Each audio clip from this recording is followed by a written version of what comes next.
क्या 48 घंटे बाद दुनिया को कोरोना के खिलाफ लड़ाई में बड़ी जीत मिलने वाली है? क्योंकि रूस ने दावा किया है कि वो 12 अगस्त को कोरोना वायरस की वैक्सीन रजिस्टर्ड करवाने जा रहा है। रूस के नायब वजीर सेहत ने कहा है कि रूस 12 अगस्त को कोरोना वायरस के खिलाफ अपना पहला टीका रजिस्टर करवाएगा। ये वैक्सीन गमालिया रिसर्च इंस्टीट्यूट ऑफ रूसी वजारत जो दिफा है उनके यहाँ तैयार हुआ और उनसे जो मुश्तरका तौर पर इन्हें डेवलप कराया गया है। इन तमाम वजारत के जरिए, इंस्टीट्यूट के मिले जुले कोशिशों के जरिए। ये रिपोर्ट देखिए।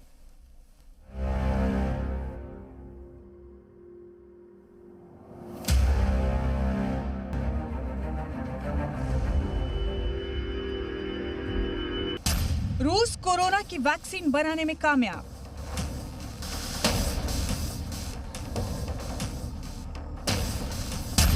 कोरोना के खिलाफ 48 घंटे बाद अच्छी खबर।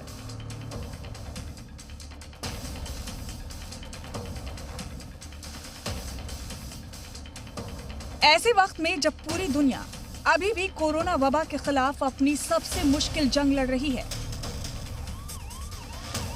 सुपर पावर अमेरिका को कोरोना ने घुटनों पर ला दिया है। मना करने के बाद ट्रंप मास्क लगाने को मजबूर हो गए। क्या सबसे बड़े वायरस की वैक्सीन तैयार हो चुकी है? रूस ने कहा कि अगले महीने से कोरोना वैक्सीन का प्रोडक्शन शुरू हो जाएगा, क्योंकि वैक्सीन ने अपना आखिरी ह्यूमन ट्रायल भी कामयाबी के साथ मुकम्मल कर लिया है। दावा तो ये भी किया जा रहा है कि रूस में बनाई जा रही कोरोना वैक्सीन जल्द बाजार में भी आ सकती है। रूस के वजीर सेहत मिखाइल मुराशको ने कहा कि उम्मीद की जा सकती है कि सितंबर के आखिर तक ये वैक्सीन प्रोडक्शन लेवल पूरा कर लेगी। हालांकि कुछ वक्त पहले आई रिपोर्ट में इस बात का दावा किया जा रहा था कि रूस के गामालिया इंस्टीट्यूट की तैयार की जा रही वैक्सीन 10 अगस्त तक मार्केट में फराहम हो जाएगी।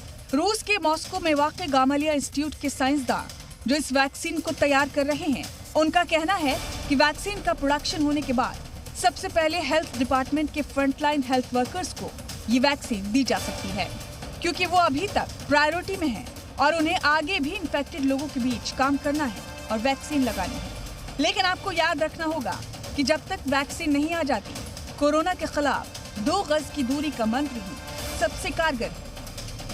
2 गज दूरी यानी सोशल डिस्टेंसिंग बनाकर रखने से आप कोरोना वायरस को भी खुद से दूर रख रहे हैं। ऑक्सफोर्ड यूनिवर्सिटी की कोविड-19 वैक्सीन के ट्रायल के लिए हिंदुस्तानी निजात के दीपक पालीवाल ने अपनी जान दांव पर लगाई है। कुछ दिन पहले जी मीडिया ने दीपक और उनके परिवार से इस बड़े फैसले को लेकर बात भी की थी। रूस ने भले ही अपनी वैक्सीन के कारगर होने और कामयाब ट्रायल की बात कही हो, लेकिन रूस की तरफ से अपने यहाँ तैयार की जा रही वैक्सीन से जुड़े ट्रायल का कोई डाटा आम नहीं किया गया है। कितने लोगों पर इसका टेस्ट हुआ, क्या अलामात देखने को मिले, वैक्सीन के बाद रिजल्ट कैसा रहा, इन सवालात के जवाब अभी नहीं मिले हैं। इसीलिए इस बात को लेकर खदशा जाहिर किया जा रहा है कि ये वैक्सीन कोरोना इन्फेक्शन पर कितनी असरदार साबित होगी। ब्यूरो रिपोर्ट, जी मीडिया।